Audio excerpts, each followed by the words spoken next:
Welcome to Jake's Happy Nostalgia Show, the podcast where nostalgia comes alive. Since July of 2021, Jake and his friends have interviewed professionals in the worlds of acting, directing, writing, puppeteering, and many more. Who will they be chatting with in this week's interview? Find out in this Jake's Happy Nostalgia Show episode. Hey everybody, and welcome to another episode of Jake's Happy Nostalgia Show, where nostalgia comes alive. I am one of your co-hosts, Chris Bixby, and with me today, as always, are their co-hosts Matthew Johnson and Matt Bingel, and our host Jake Deffinbaugh. How are you guys? Doing great, Chris. How about you? I'm doing great. Very, very good. Who do we have, Chris? Today, we're very excited about today's interview. He is an actor who you may know as Phineas on Phineas and Ferb, and Greg on Everybody Hates Chris, and we're here to talk about both of those things, as well as some other things he's worked on as well. And here he is, Vincent Martella. Vincent, how are you? Hey, I'm doing great, guys. I'm doing great. I'm excited to talk to all of you. Awesome. My pleasure. Great to have you here. Good to have you here. So to start this off, we know who you are, but for those who don't, would you care to introduce yourself a bit? Sure, yeah. My name is Vincent Martella. I'm an actor who's been in a variety of shows, but obviously the ones that you listed. I've worked as Phineas Flynn on the show Phineas and Ferb for quite a long time, and I was on a show called Everybody Hates Chris when I was a teenager. Played Greg on that show, and I've been, just kind of a character actor and a bunch of other things, and a voice actor now for like over 10 years, working on various video games and cartoon films and cartoon TV shows, and yeah, I'm super lucky to have this job. It's a lot of fun. So. Mm-hmm. Nice. Awesome. Can you talk about your background, how you grew up? Sure. Yeah, I grew up in Florida. And when I was growing up there, I was sort of near Orlando. I was in a small town, but I was like 40 minutes outside of Orlando. And a teacher of mine, kind of suggested doing like theater and doing, like drama classes and like local theater stuff, just because I was very energetic and seemed like I liked, hamming it up a bit. And because Orlando actually has like a film industry, because in the 90s, they were really trying to make it like a second Hollywood. Right. I ended up doing just a bunch of, I did like an acting class there and got an agent, and then ended up doing commercials and things like that. And everything was kind of a stepping stone after that, where it was like, I did enough commercials and now I'm in the Screen Actors Guild, and now I'm auditioning for, television. And then went out to Los Angeles for pilot season, which isn't as much of a thing anymore, but for your listeners who don't know what that is, pilot season used to be like end of January through like April, and it was like the time where all the new TV shows started casting.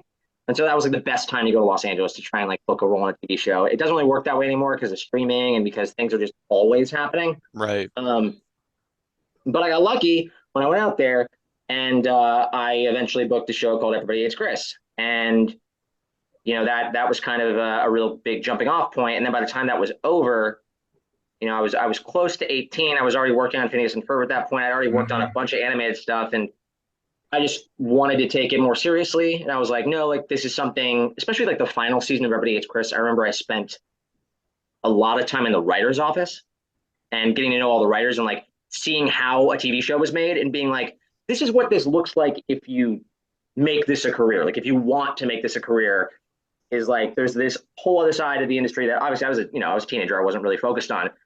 And so as I was like 17, 18, I really started like trying to like talk to more creative people and see what I would need to do to keep doing this. And luckily, now I'm 30 and I've been fortunate enough to keep working on various projects that have kind of, kept this, this industry alive for me. And it's been great. It's been cool. Wonderful. Awesome. Wonderful. Awesome. All right. So you kind of already answered this, but I'm going to ask you, how did acting first come into play for you? Acting first come into play? Yeah. Yeah, that was really a teacher just kind of encouraging me to start doing local theater or do like acting classes. And yeah, just because of where I was located, like I think if I would have done that in a different state that had no film industry, or had no commercial industry, I don't know what would have happened. I don't know if it would have been something I put off until I was an adult, or what would have occurred. But because of like my location, it ended up being a thing where it was like, oh, now I actually like have started working on stuff. But I often wonder what would have happened had I not just been in that small town near Orlando. Right, yeah. Yeah. Mm-hmm. Yeah. So still into acting, who are some of your inspirations? That obviously like changes as you get older and you like appreciate different things. And, I think that works in every industry pretty much as you just find different people who inspire you. But when I was a kid, when I first started acting, number one was Jim Carrey. Like, yes. Ooh, that's a good Yes. one. Yes. he was just my absolute favorite actor. I loved all his movies. I loved doing impressions of him and like doing his monologues and stuff. And like I used some of his monologues from different films to like, do acting classes and stuff when I was a kid. And that was a really big one. I mean, now there's so many people between different voice actors like D. Bradley Baker, who I have been lucky enough to work with. He plays Yes. Right, as yeah. well as every other character on every other show.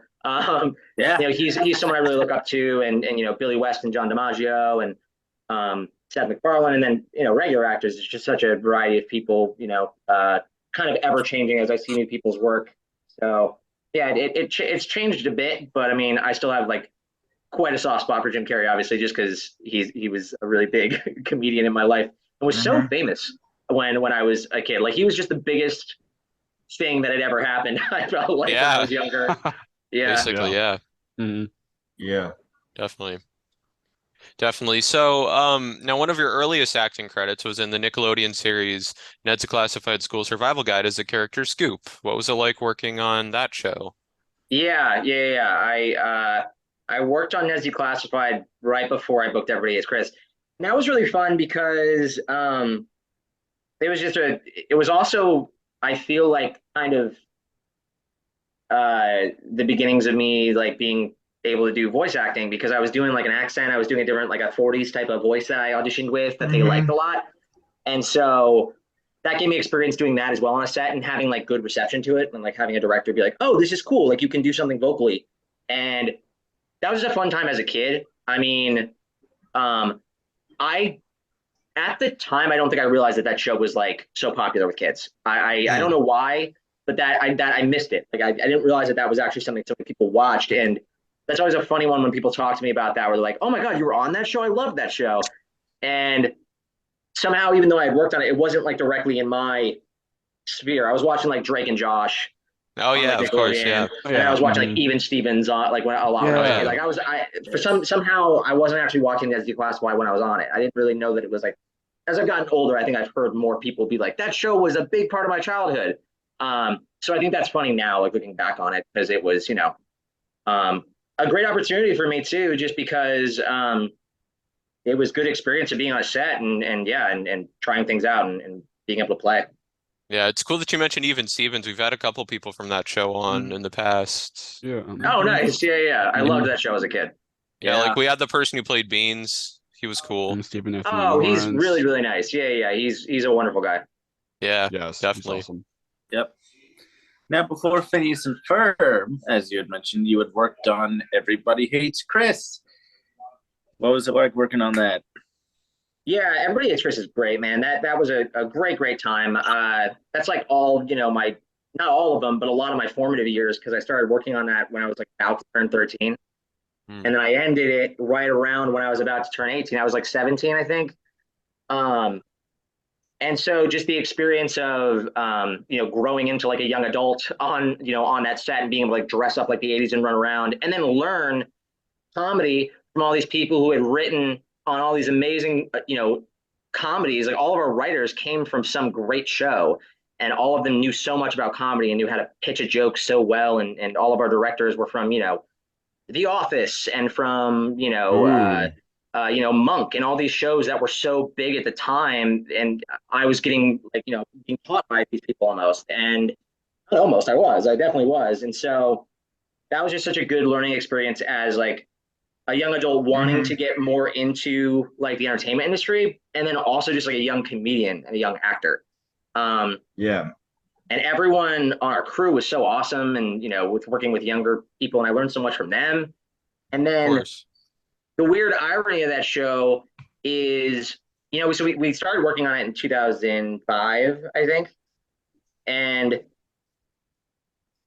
it was on UPN at the time, because UPN was a network.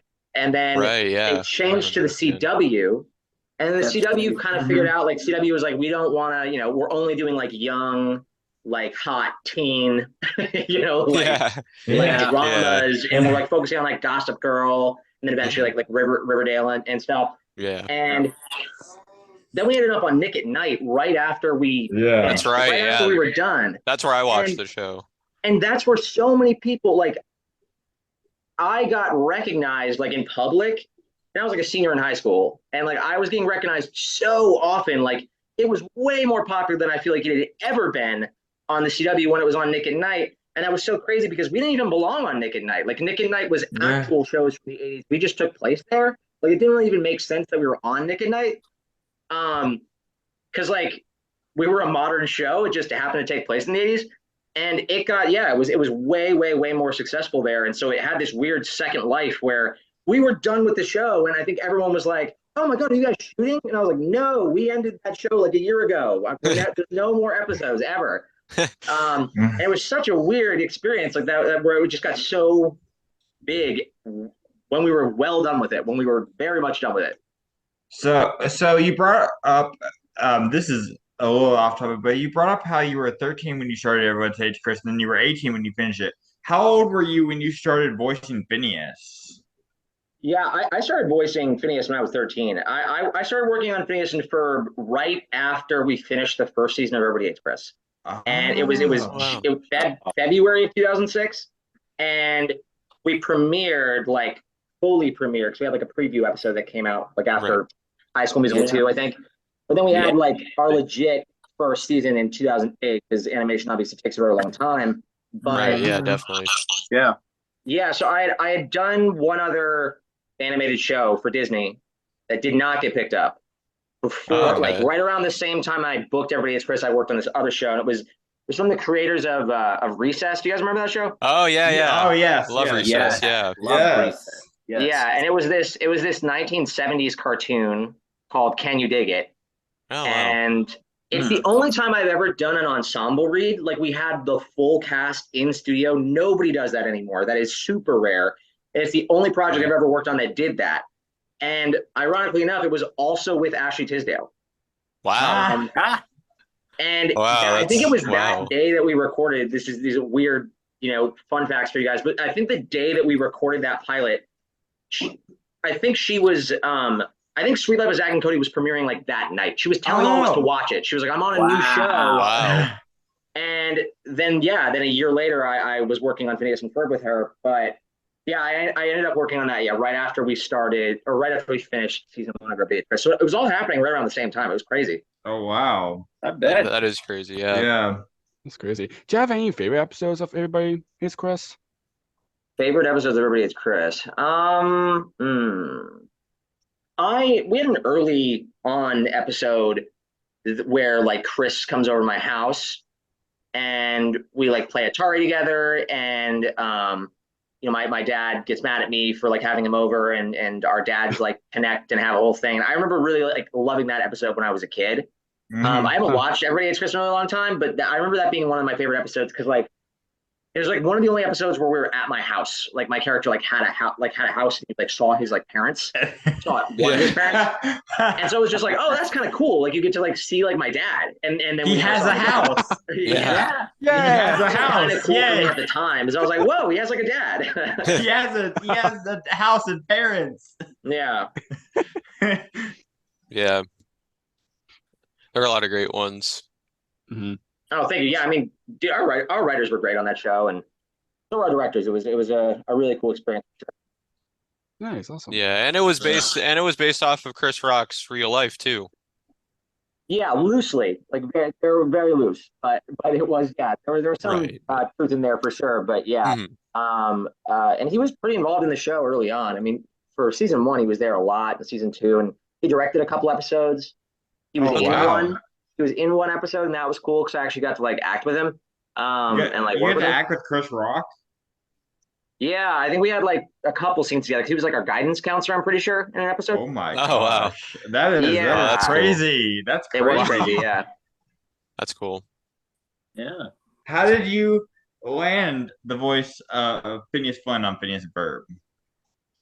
Yeah, So basically, I got my audition for Phineas and Ferb the same way you get every audition, just like through your agent. They would give me art and a breakdown of the character, and then I read a couple scenes for them, and they didn't like it, and they were like, "No, thank you." And then they had me audition for Ferb, and then they were like, "Also, no, thank you." And I was like, "Okay." And then they called me back for Phineas, and I like went to Disney Studios, like in Los Angeles at Buena Vista Studios, and I read for them in studio, and they were like, "No, seriously, no, thank you."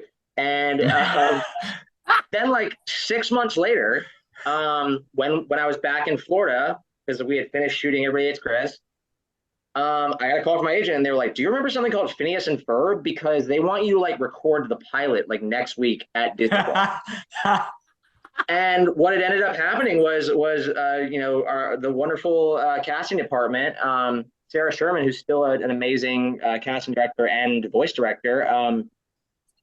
She found my audition tape and really fought for me, and she was like, I like this kid's audition. You guys should really take a look at it harder." And they had already cast someone to play Phineas, an adult, because also people don't like using kids to play kids because our voices change. Right. Yeah, that makes sense. Which does make sense. But they told me, "Hey, we have someone, but we want you to record the whole pilot, and we'll see what we like better. But we have an adult who's already done the whole pilot." And I went in, and they've told me before, I think it was, I think it might have been the early scene where, how a lot on Phineas and Ferb, someone will say, "Aren't you a little, young to be doing so-and-so?" And I kind of just go, yes, I am. And whenever I did that, I think that was the line where that was a scene that Dan and Swampy, the two creators, were like, "That's him." Sorry to the other voice actor to the adult.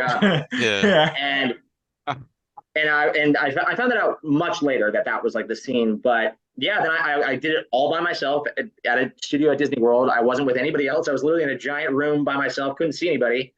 I was just hearing them over ISDN, in the cans. And I ended up working on it for 10 years. Yeah. Long time. I couldn't imagine. Gotta tell you, I couldn't imagine anyone else voicing Phineas. Thanks. Me neither. That's just like that.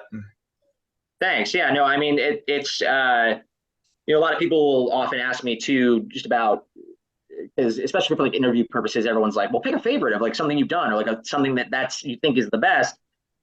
And a lot, Phineas specifically holds like such a good place like in my heart, and it's such a special. I mean, that is a long time, 10 years. I mean, it's more than 10 years because we did our feature. We did our feature in 2020, and I've come back to do Phineas again. But like having anything in your life that long is a very long time to be doing anything.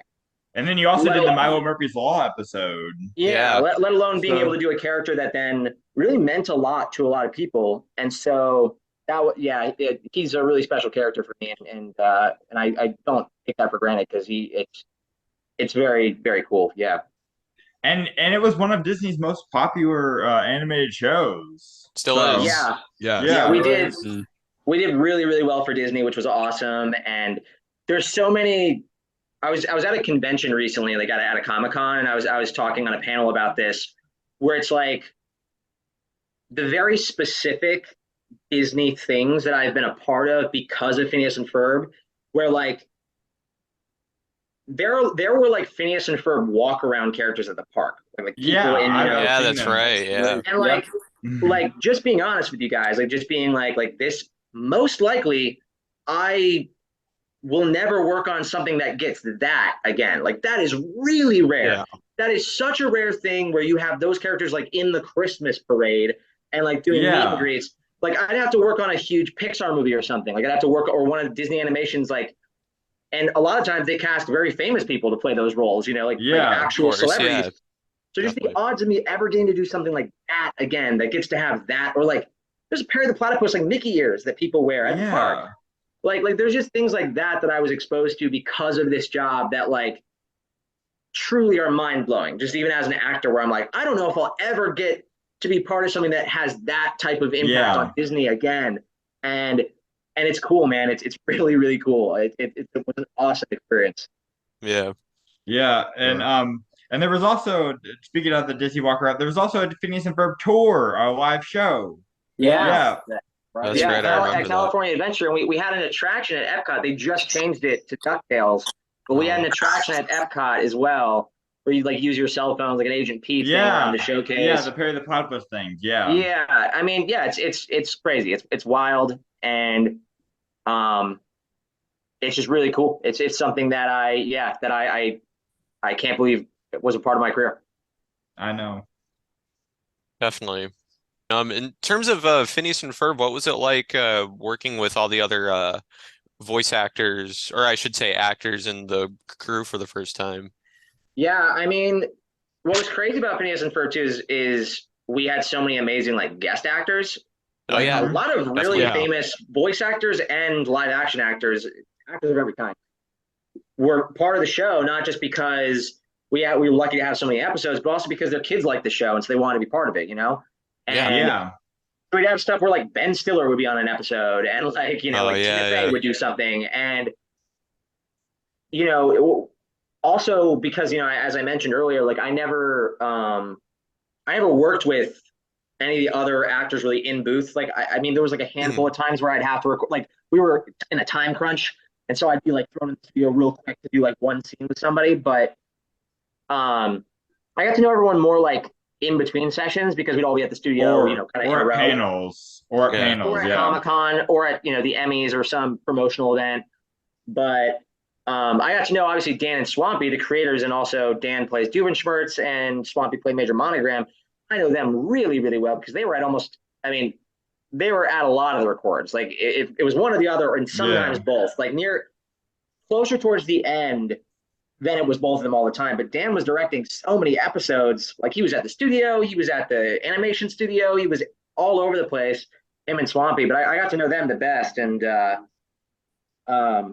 that was really great because I mean I loved their work before I worked with them on Phineas and Ferb, you know, and they would give me some of their doodles and stuff that I still have on like my wall to this day. I just like some of their original drawings. And That's Dan nice. is still working. Dan is still working for Disney because they just premiered his new show, Hamster did. and Gretel. So he's still Yeah. working for Disney.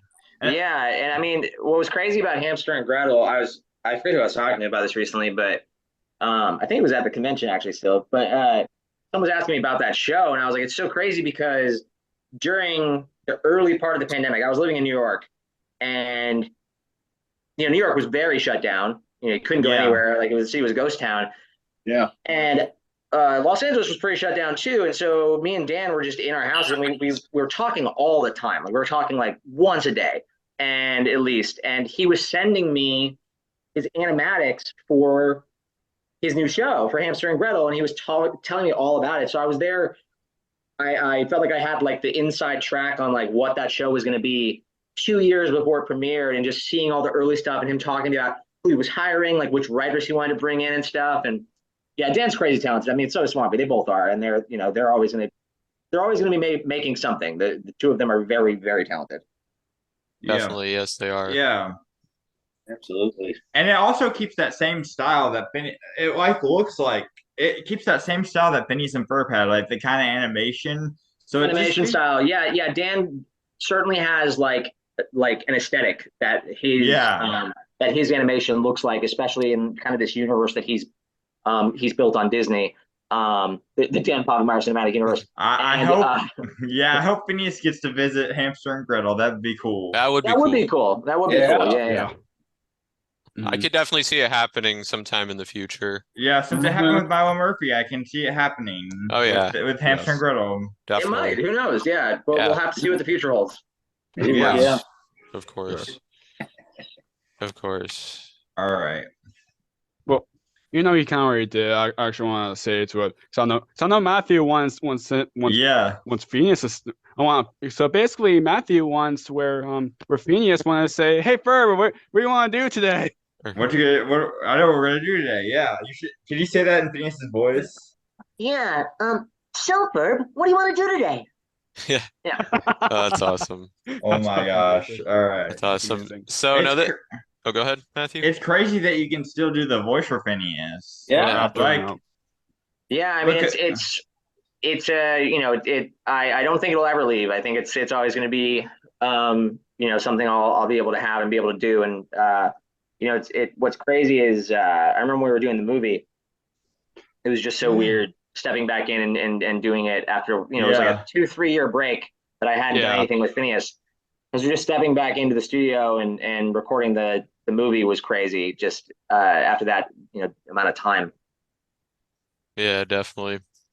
Mhm. Definitely. So how I'm also kind of curious, how did the voice for Phineas come about? Like, did they have like certain Yeah, I tried a couple things for it, but something that, as I was saying earlier, with animation, a lot of time they give you the character breakdown as they would for any audition you're reading for, but they also give you the art.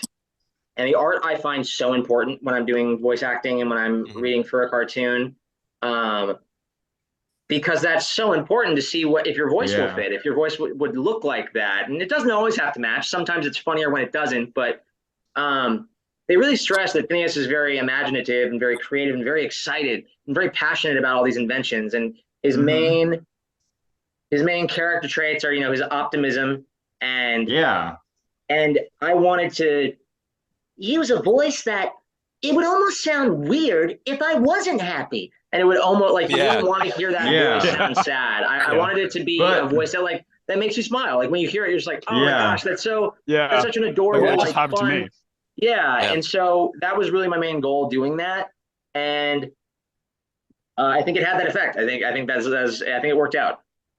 Yeah, and there were a couple of times when Phineas got upset, so yeah, and it was weird, and it was definitely weird hearing that. So yeah, I think the only times that he really got upset, they're like in our Disney Channel special movie episodes. that we did. Yeah, he got very upset, and then also I yelled at Candace to get on a trike once. And I think there was a joke made that once when you yelled at Candace, Buford had said like, he's yelling at Candace. It must be a special episode or something like that. Yeah. So it's pretty rare. Yeah. So now this may be a hard question to answer, but do you have any favorite episodes or inventions that Phineas and Ferb built? I do have a favorite episode. Yeah, I have like probably my top 2 episodes. I really like. We did an hour-long special. Both of them are hour-long specials. But the hour-long special that we did called "Summer Belongs to You." Oh my god! Oh yes, I love that. That's the classic. Yeah. That's one of my favorite episodes. That's the Get on the Trike episode. But also, it has my favorite song in it, which is "Summer Belongs to You." The song me and Ashley sing at the end. Yeah, I mean that's just like a legitimate pop hit that they wrote. Like that song is so good. And it is so good. Yes, that's like one of their best. And I think that Dan and Swampy agree with me on that one. Where I'm like, I think that was the best song you guys ever wrote for the show. Like I think that they're both pretty on the same page on that one. But then the other of my top is we did a Star Wars episode. Oh yeah, the Star Wars episode. Oh yeah, I love Star Wars, and so just seeing once again, this is another thing that could only happen when working on this show and working for Disney because now they own Lucasfilm. Was being able to do something like the art, like seeing our characters in Star Wars aesthetic and with lightsabers. Like I was so bummed that they didn't sell any action figures. I wanted an action figure with him dressed as a Jedi. Yeah, I know. Yeah. Because he was wearing the Jedi robes. He was wearing the Jedi robes in there. So that was he's wearing Luke's Tatooine episode from New Hope, basically, the whole time. I would really love that. Yeah, it's a good episode. I think I remember seeing it when it premiered. And again with Star Wars because Disney had Marvel, they did a Marvel episode, which was very Mission Marvel, Mission Marvel was and when you talk about the songs, this brought up Phineas and Ferb, I've said this multiple times, has some of the best music I have ever heard. The songs, I don't think there is a bad song in any episode of Phineas and Ferb. Thank you. Yeah, I mean, our once again, I mean that's our fantastic writers, and a lot of times, they'll write these songs in a writing session with some guitars and get something out, and then they'd send it to Danny Jacob, who would then turn it into whatever theme they wanted it to sound like or whatever style of music. And I mean, we covered so many genres because of that. And it was just the work that they did was so good. And I was lucky enough that they let me, I got to sing a number of them as Phineas. Because there are definitely a lot of people who will send me their Spotify Wraps at the end of the year. Yeah. And they have, they have songs that I sang and stuff. And that is really crazy because I'm not a professional musician. But because of Phineas and Ferb, I've actually worked on a lot of professional music. I have, and people actually listen to it. It's crazy. Like it's such a crazy thing that so many people listen to like me singing as this character all the time. Yeah, it's really cool. Yeah. Around Christmas, I always listen to your version of "Run Rudolph Run." That you sang. That is on my Spotify Christmas playlist, and I love that version. It's one of my favorites. It is great. I recorded that like in Danny's home studio. I like went to and we recorded that together. And that was a really fun time. I was so excited that we were doing a Christmas album. And I know this episode won't go out when it's Christmas, but I did recently rewatch the Christmas Vacation episode. Yes, I actually did. Yes. And I love that where y'all build Santa a rest stop and everything. And in general, like I find that like holiday themed episodes of like TV shows, like your favorite TV shows, they have like such a like nostalgic feeling and like make you feel like a kid again. And so like I remember like seeing once again, like just even seeing like the art of our characters doing Christmas stuff and doing Halloween stuff was always really, really cool. And I was like, wow, I hope that this is stuff that like people make part of their. Oh yeah, I watch. Like they added into like all their holiday movies that they're watching or holiday episodes of of Charlie Brown or The Office or whatever they're watching, and they just like cycle it in. And usually people will send me that they're watching it, and so that's a pretty fun thing that's now like part of people's lives. I watch that every Christmas. So that's awesome. I'm so glad to hear that. Yes. Yeah, I did. Yeah, before the interview, I actually did watch that Christmas Vacation, and also for the family Christmas, which is really crazy. Like Kelly Clarkson was even part of that. Our musical special that we did where we had Kelly Clarkson. Yeah. But what's I think the joke in that one, I haven't seen it long, is like we won't let her sing, right? We don't let her sing. She keeps wanting to sing, and we never let her sing, right? Yes. And I wanted to add on one thing. Speaking of musical guests, I know because y'all had to promote the movie, y'all had the song "Kick It Up a Notch" with Slash. Oh yes, that was because that was the first movie y'all did, Across the Second Dimension, which I actually have it right here. Oh, nice. Yeah. So I remember watching this when it premiered. So we did like a whole premiere for that and everything at like the El Capitan in Hollywood. It was crazy. Slash is like a huge fan of animation and an artist himself. I guess he designed a lot of the album covers for Guns N' Roses, which I didn't know. And he's a huge animation fan and was super stoked to write a song with Dan Swampy. And I remember that they recorded with him all his stuff in LA, and I was in Florida still because I still lived there when I wasn't shooting Everybody Hates Chris. And they sent me a video of him in the studio, like an old cell phone video, not like a nice iPhone video, like on like a BlackBerry or something. And it was him making fun of me for being a diva lead singer for not being there. And it was him, giving me a hard time, and I was like, that's the coolest thing ever. And then they did like a photo shoot and like a whole thing with him, like a promotional thing, and they invited me to it. And then he was like, wearing the Slash outfit, like he's like looks like Slash. And he met me and he's like, hey man, I'm such a fan of your work. And I was like, this is the weirdest thing that's ever happened to me, Slash. Why are you telling me you're a fan of mine? You're Slash. And he like laughed at me, and I was like, yeah, this is crazy, dude. Like I'm a huge fan of yours. And this is awesome. I'm just a big fan of animation and a big fan of art. And that was really crazy. That was really crazy. That is awesome. Yeah. Earlier, I actually did watch Roller Coaster. The Candace was her kid, the very first episode of the show. Same, this winter too. So it's still a really solid pilot episode. And they did something for that I thought, it was really helpful for me too, because I hadn't done a lot of animation. But before I recorded that pilot, before I went to Disney World to do that, they sent me a VHS tape because this was 2005 and people still used them, or 2006. And wow, it was this tape that they had made that they were sending out to everybody in the cast. that had a whole intro, a Dan and Swampy intro, talking about why they made the show, when they first wrote the show, which they wrote it originally. Like they started like writing the show in like 1992. Yeah, I know. They started it Yeah, like that's long right. before Yeah, it aired. long before it Long aired. before it Yeah. got picked up. Yeah. And so they talked to me about like what the show was about, what they wanted to do with it. And then they showed an animatic, the storyboards of the whole episode with Dan reading everybody's voice. And showing kind of what the humor of the show was, like what the style of the show was. And I thought that was super helpful because, like, bare bones, like if someone tells you what Phineas and Ferb is about, it might be confusing if you had never seen Phineas and Ferb before, where it's like, oh yeah, there's these two brothers. They have a platypus who's also a secret agent who and there's and then they always guy, like who invents an invention that's always going to mess up whatever the invention is Phineas and Ferb are making. Like it is a little bit odder of a concept when you've never seen it before. And so it's just there's so many layers to it also. Because there's the platypus. I found that very helpful to like teach me. Yeah, there's like the evil plot. There's because you usually follow two storylines. You follow Phineas and Ferb. You follow Perry and Doofenshmirtz, and then sometimes you'll follow Candace. Candace, yeah. Sometimes you have a third story, yeah. And they all have to collide at the end and mess each other's situation up. Yeah.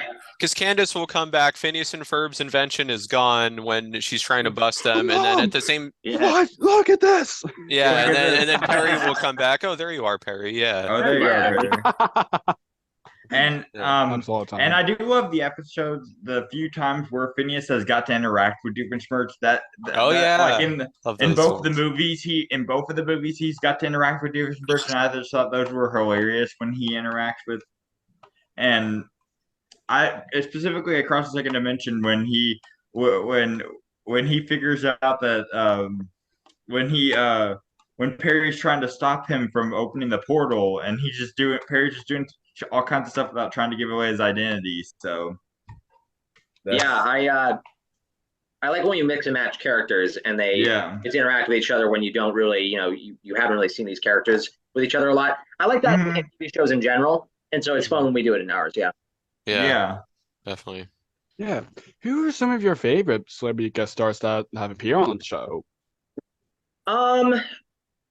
Yeah, I mean, you've listed some of them because, having Slash was really cool. I really appreciate we had Seth MacFarlane on an episode, and I loved Family Guy when I was a teenager. I mean, I still like it now, but like at that time, I remember I was just like, oh my God, like I've never worked on Family Guy or American Dad, but like I hope someday that I get to. I've auditioned for them before, but I love Seth MacFarlane just as like a voice actor. Like I think he is unbelievably talented, and so having him on the show was really cool. And Dan worked on a ton of Family Guy before he worked on Phineas and Ferb. Like he had won Emmys for working on Family Guy. A lot of their early first 4 seasons, like a lot of their biggest episodes, Dan directed them. Yeah, like the big musical number, the Shapoopy number from it was one of their big famous numbers on the Patriots episode that they did. Yeah, he did that episode. He did all the Road to episodes. They have a Road to Rhode Island one. They have a Road to Europe one. They have a Road to all these different places or whatever. All those ones in the beginning, he did those as well. And so I knew his work really well as a teenager, and so I thought it was cool getting to work with Seth MacFarlane. Nice, really nice. Speaking of episodes, I also really love the episode "Dude, We're Getting the Band Back Together." That's another really good one that I love. That has really good songs in it also. Yeah, that was I remember they sent me the tapes back of all those songs, and I just couldn't believe how it all sounded, because that was one of the earliest songs that I was doing. That might have been before Get You Goo. I'm not sure, but it was. I think Get You is prior to that. It's first. Okay. I think it was. Yeah, I just know that the episode. That episode was. I was pretty early. Like I was not used to hearing my own music from the show that I had done, and so that was really cool. And also Steve Zahn was in it, and I love Steve Zahn much, even still. And I got to sing with him, so that's kind of crazy. But yeah, that's a great episode. That's fun. Yeah. All right. Definitely. So in 2011, we had brought this up earlier. The first Phineas and Ferb movie, Phineas and Ferb the movie Across the Second Dimension, was released. Now that's a much longer project than the episode. Yeah. What was it like working on that movie? I mean, we were all super excited that they were giving us the chance to do that because it's a longer form. You can play with different ideas when you have an hour and a half versus an hour even.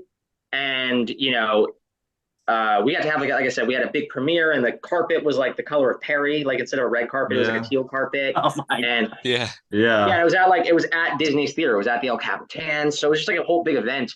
And working on it was great because the ideas and the concepts in it were really fun. And I got to play like 2 different versions of Phineas. Like I got to play 2 different characters. Mm-hmm. But I recorded most of that, if not all of it, in Florida. I recorded that from behind Disney World still. And then they did kind of like a sequel, like an episode with the characters from the movie, with the second dimension characters, the Tales from the Resistance. Okay, yeah. Got you. Yeah, I actually forgot about that for a second. Wow. That, There's a lot of episodes. It's hard to keep track sometimes. Oh, it was in the last season, so I mean, there were only like a couple hundred of them. Yeah. There's only so days. That's why I think the show because there's only so many days of summer. Yeah. So, I mean, there's only 104 of them. So Jerry Reddick did a great job singing the theme. Yeah, I mean they did not. That's Bowling for Soup, the band Bowling for Soup. Yeah. That's right. Yeah. Love Bowling for Soup. Yep. A lot of people think that's me. Like a lot of people think it's me. I know. Like I knew it wasn't you, but the voice does kind of sound like you a little bit. That's what everyone says, and I'm like, no, that's not me. I don't do that. Yeah. You only do the singing for Phineas.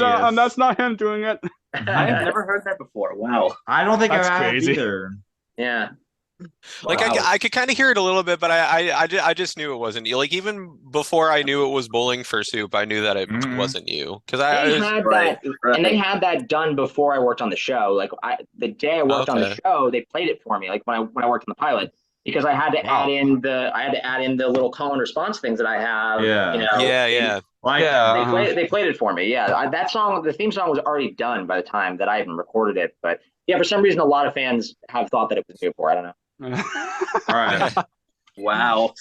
So before we ask the next question, I do have something another thing to show because this is something I owned. Oh yeah, the Nintendo DS game. Yeah. Yep. Oh wow. That's cool. I think I own another one. I think I used to own the movie game on the Wii. So that's what I was gonna say. There's the Wii game as well. Yeah. So, and then we did Disney Infinity, which didn't I was missed not Disney successful. Infinity. They discontinued it. But that was really cool. I thought that was gonna be such a big deal. Yeah, I missed Disney Infinity. I do too. It was so good. Yeah. Oh now, did you record special voice lines for Disney Infinity? Yeah. I mean, we would always record anything that was product related. I would record somewhere else. I would record with like a different department at Disney. Similarly, like the stuff at the parks, I had to record that at like Disney Imagineering. Like it's a different group of people. Yeah. Wow. What was cool is whenever I would go somewhere to like record like those video games or like the toys where you like squeeze me and my squeeze the doll and my voice comes out. I would do that at the product department, and I would always see someone who was like a Disney legend there. Because they were also recording for product, so I would see like the voice of Minnie Mouse like walking out of the studio. Oh my gosh! Or like Bill Farmer who does like Goofy, and I would just be like, oh my gosh, like it's them. These are the actual people who have grown up like listening to these Disney icons, and I would always see them at that recording studio. So those are all my memories of like doing those games and stuff. Is just being so starstruck, like talking to Rosie who's unfortunately not with us anymore, but she played Minnie and she just sounded like Minnie when she spoke, and it was just wild. Yeah. Yeah. Definitely. So, do you have any funny or interesting behind the scenes stories from your time working on Phineas and Ferb and Everybody Hates Chris? No. Can you imagine? Can you imagine if I was like, no, I don't, not a single one. I think one of my earliest fun things on Phineas and Ferb was like I remember this was like the first couple of episodes that we started recording once we got picked up. There was like a big, like 6-7 month gap after the pilot, but then when we started recording the first season. Right. And I had to do something where Phineas was underwater. Okay. And Swampy was voice directing me like he always did. And he was like, the way that voice actors do this is you put a bunch of water in your mouth and you do it with the water in your mouth. And so I kept doing it, and I was like choking in like in the studio with like water all over myself. Oh no! And he was just, boy. he was just laughing at me, and he was like, "I can't believe you keep doing this." He's like, "Why do you keep doing it?" And I was like, "Because you told me To do it. I'm like told me to 14." Yeah. And he was like, "I didn't think you'd keep doing it. Like, how have you not noticed everyone's laughing at you?" That was a fun early where I was like, okay, I need to learn that, you know, everyone's having a lot of fun here, and this is going to be a very fun place to work. Because I found it hilarious too at the time. Yeah. So this brought up another thing when you brought up the early episodes, because I thought of this. Because of the episode where you remember the episode where they had the cows and they had to wrangle all the cows up. Every time we go into a mall, me and my sister used to start singing the mall song. In the mall, that's yeah. that song. Yeah. So I love that one. I forgot about that. I totally forgot about that. That's great. Yeah. I love that one. That episode is ingrained in my mind, and that song is great in my mind too. They're all engraved in my mind. I'm glad, they're so memorable. A lot of them are great in my mind. Yeah. So So many good ones. Do you still keep in touch with anybody from Everybody Hates Chris or Phineas and Ferb? Yeah, probably more so from Phineas and Ferb because I worked on it longer and I worked on it more recently. Of course. Yeah, and I worked on it for such a length of time, and I was, you know, an adult when I was working on it still. Like, you know, I was in my 20s. And so I keep in touch with people from Phineas and Ferb a lot, actually, especially Dan and Swampy. Oh yeah. Sometimes Allison, and definitely David, who plays Ferb now. He came on to start working with us when we did the feature. Me and David are good friends, and so I keep in touch with him quite a bit. And then from Everybody Hates Chris, not as much. Like we do sometimes. Like Terry just the other day tagged me in something on Instagram, and we were DMing each other. And oh, nice. I recently saw Tyler randomly, just who plays Chris, and is now doing great work on Abbott Elementary. That's right. Yeah. I randomly ran into him moving into my new apartment. Like I just got in this apartment recently, and oh wow. While I was moving in, he was like at the stoplight next to me, like where I was moving my stuff in, and we ended up like talking briefly, and then we were texting each other. I was like, "That's crazy serendipity!" Like I was moving in that day. Like how did that happen? But yeah, so occasionally, but definitely more so my colleagues I've worked with like more recently. Right. That makes sense. Yeah. That makes sense. Yeah. Do you have any Phineas and Ferb or Everybody Hates Chris memorabilia or anything from your work with you that you like to show or you can talk about? I don't have anything I can show you right now because, like I said, I just moved in here and I did not bring any memorabilia with me yet. I have a lot of it at like my parents' house. Like I have a lot of it in like boxes and things like that. But some of my favorite stuff that I have, like from Everybody Hates Chris, I don't really have that much. I have like some like gifts that they gave us like when we worked on set, like the high school that we went to, like they gave us like a T-shirt or something. It doesn't fit me anymore. Like I was a kid.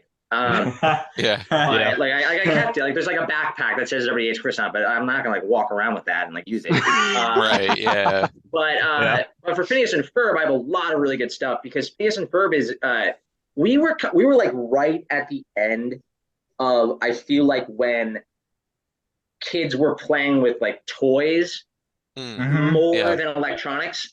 And so we're right, like we weren't in that, like SpongeBob was really the last, like, where, oh my God, like you couldn't go to class without seeing everyone in the backpack with the folders and with the all this product. It was right before smartphones, but like the first half of Phineas, we still had that, and Toys R Us was open. And I remember Toys R Us had so much Phineas and Ferb stuff. I remember seeing it. And some of the coolest ones for me is the Phineas and Ferb Pez dispenser, because once again, I don't know if I'll ever work. Like people collect those, and like I don't, but like I don't know if I'll ever work on anything again where I get my own Pez dispenser. That's cool. And then I have a box, like it's empty, but it's a box of we had mac and cheese. Like Kraft mac and cheese. That's right. And Kraft they don't make that many different types of their mac and cheese, and they like that's really cool too. So I had that on like my bookshelf. And I've got various action figures. Sorry? That probably wouldn't be very, I mean, I don't know, does mac and cheese ever go bad? Definitely. Definitely. It's definitely a perishable thing. And then I have the Perry the Platypus Mickey ears from Walt Disney World. Nice. Disney Of course. But I had to put my name on the back and like engrave it, and that's one of the coolest Yeah, that's one of the coolest things I own. That's from the show. Nice. Yeah. Nice. Nice. So we had talked about it a little bit earlier, but how did it feel getting to reprise your role for Candace Against the Universe? That was great. I was super excited about that. I knew it's one of those things that like once you work in the industry of entertainment, I don't know why I worded it that way, long enough, you kind of just like hear stuff like earlier on and you go, all right, well, I'm not really going to believe that that's happening until I'm like doing it. Just because like so many things don't end up happening. You get told, hey, we're going to do this. And it doesn't materialize for one reason or another. There's a lot of people involved. And so I had heard maybe in 2016 or 2017, like, hey, we might be doing a feature. It looks like Disney is going to do a streaming service. We don't know what's going on, but we're starting to write something.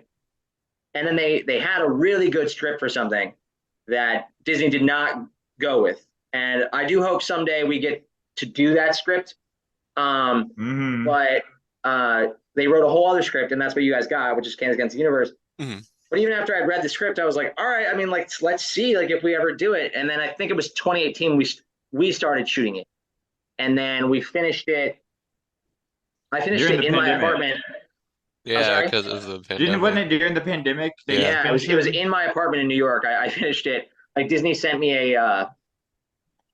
It looked like something that like the government would send you, like this like big black box that had all kinds of equipment in it. And they were like, I had to like get on Zoom with them and soundproof a New York City apartment. Yeah. And so I made my whole bedroom as soundproof as I could. And then I, had to turn off all the air and then just sit in there and record for a couple of hours. And I had to record music in there too. I had to record like a whole song. Wow. Must have been hot. Yeah, I was like pouring sweat by the end of it.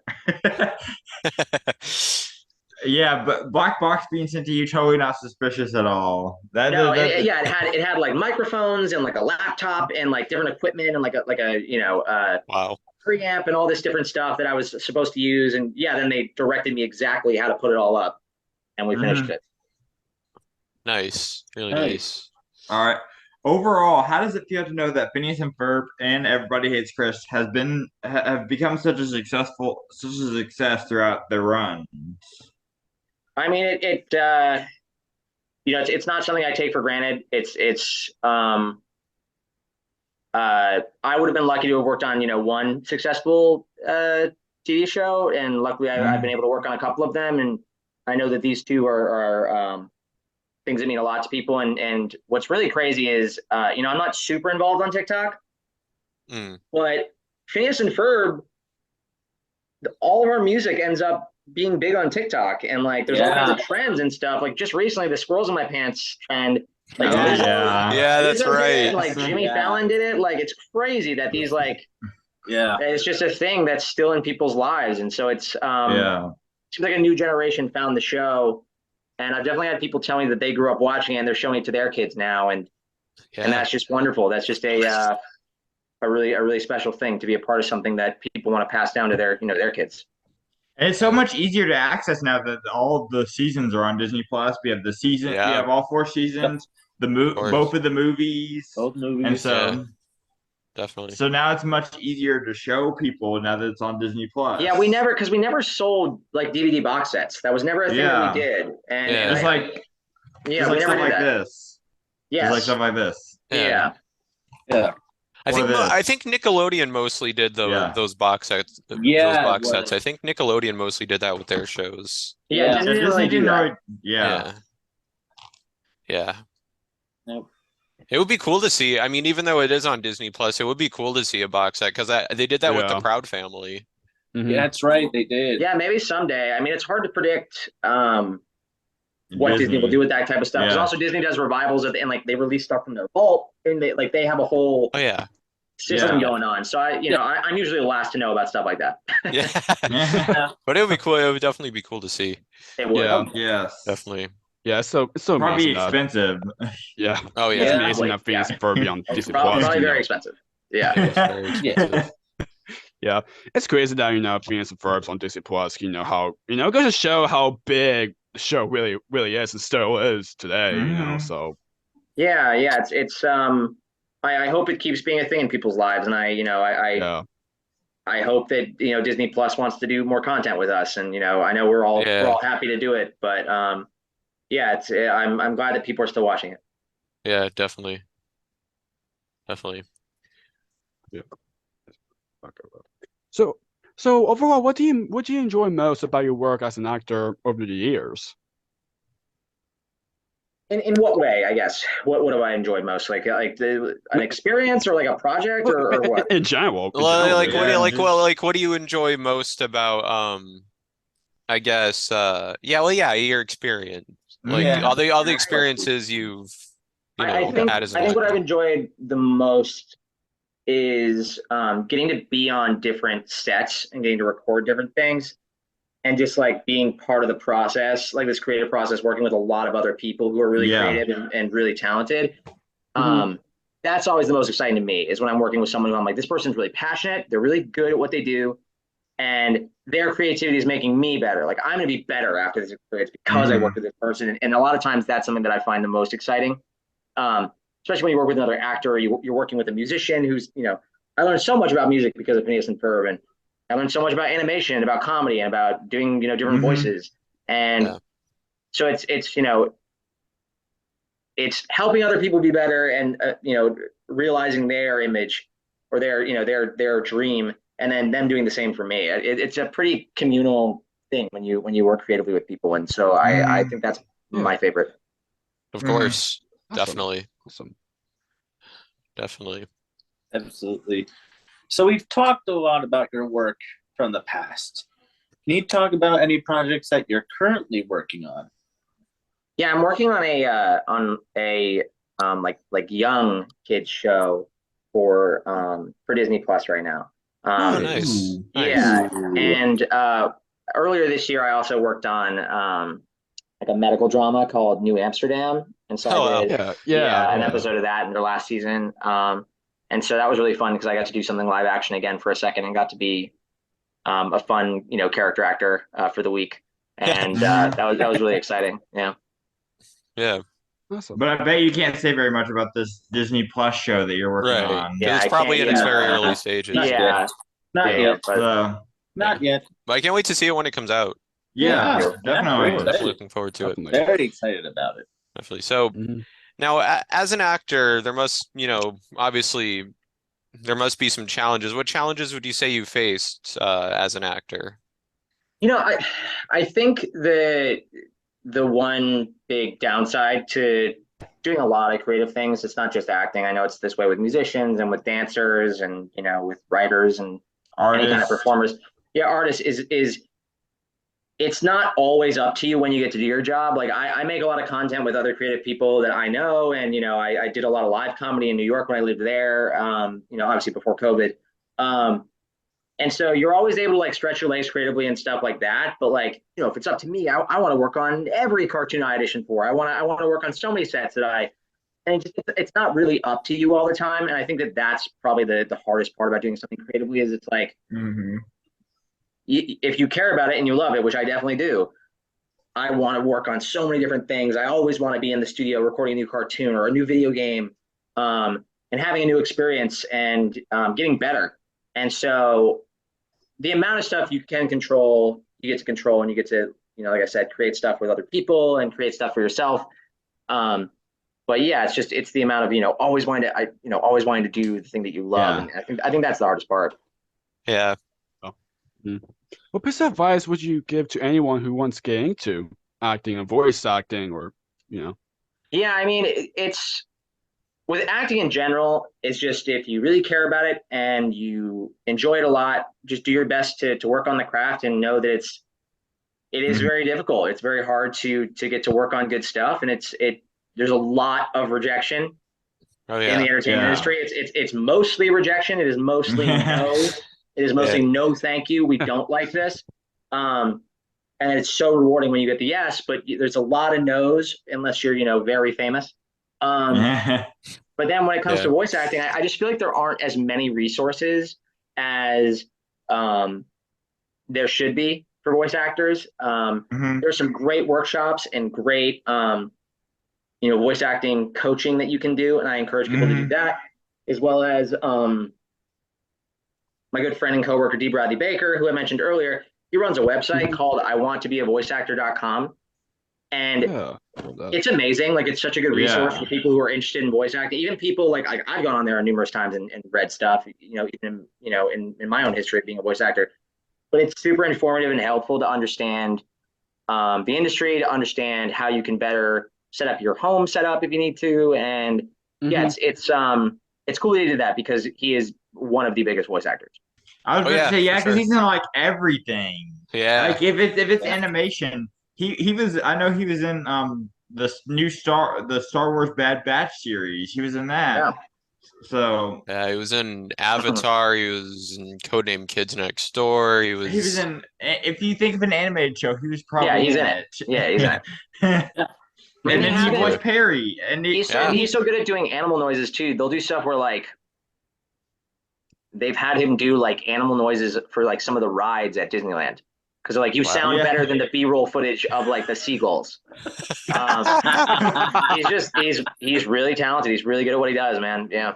Yeah, and I have a question, and you might not know this. So I've heard him do the Perry voice outside of like, is there some editing involved when he records it? Because when I've heard him do it like at like panels, it doesn't sound the same as it does on the show. No, I don't think so. I think it's just probably the sound. It's probably just different like lengths that he's doing it for and different. Like it varies. It's the type of thing where I think I heard, I think it was Tom Kenny say this before because he does, Tom Kenny does SpongeBob and he also does Gary. He does the meow. But he was talking about how those sounds are different for different episodes. Like it's not actually the same like meow sound every time. Based on like what's going on in the scene, he'll like change it slightly. And so that might be what's going on there too, is like you're just hearing there's like a slight different like inflection or something on it. But as far as I know, there's no editing being done there. So yeah. Now this is one of the rare times we actually do this. But this is for both you and Phineas. This is one of the rare times we do this. What would both of you, I'm going to start with Vincent first, since he's here, obviously. What would you like to say to both your fans and supporters of your work? Thank you guys so much for enjoying my work and, watching it after, all these years and still watching it. And, follow my social media to see sketch comedy that I work on with my sketch comedy group. Follow it to see like new projects that I'm working on and, when premiere dates for shows will be or movies that I work on. Because that's usually either my Instagram or my TikTok or my YouTube page or Twitter.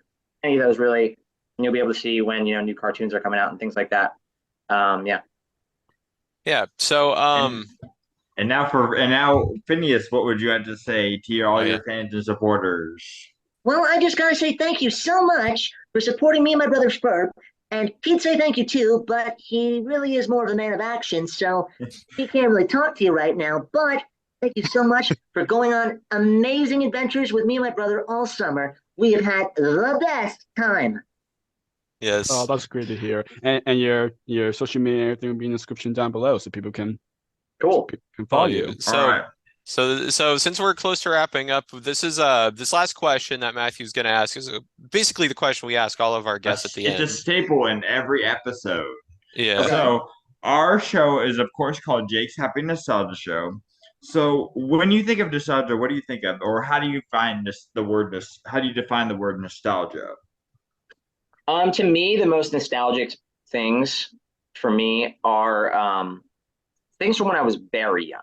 And so like a lot of like 90s things and like 90s memories that I have about when I was like 8 or younger, that's the most nostalgic stuff. And so whether that's, stuff around the holidays, because the holidays always make me nostalgic. I'm always like, wow, it's another Christmas, it's another Christmas and this is my 30th one, and it makes me think back to like watching Elf for the first time with my family or something. Or watching my God. And so the holidays are always very nostalgic, as well as if I see something, like I follow like a nostalgia page on like TikTok that shows you like commercials from when you were a kid. Oh, okay, cool.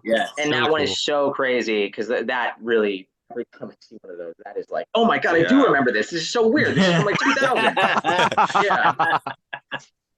Yes. Well, anyway, this has been an absolute blast, Vincent. Thank you so much for being a guest on the podcast. It's our pleasure, Vincent. And I just want to say, thank you so much for for what you've done, for all the years you've done, especially Phineas and Ferb, and I'm glad for what you've done, being part of our childhood, and you did a great job for what you've done. Keep up your good work, and see what's next for you. Yeah. Down the line. Thank you guys. Of course. Thank you so much. And Phineas, is there any last words you'd like to say to the people out there? I just hope that everybody has a wonderful winter vacation. Yes. I even watched the winter episode earlier, so yes. Yeah. Thank you. You too, Phineas. Yes. Well, everyone, this brings another episode of Jake's Happy Nostalgia Show to a close. We've absolutely enjoyed our time with Vincent Martella. Thank you again, Vincent. Yes, thanks again, Vincent. And as always, remember to keep nostalgia alive. Take care, everyone. Take care, everyone. Bye-bye. Bye. See ya. Thank you for tuning in to another wonderful Jake's Happy Nostalgia Show interview. Be sure to follow Jake and the crew on social media and stream the show wherever you find your favorite podcasts. And as always, remember to keep nostalgia alive. Bye-bye.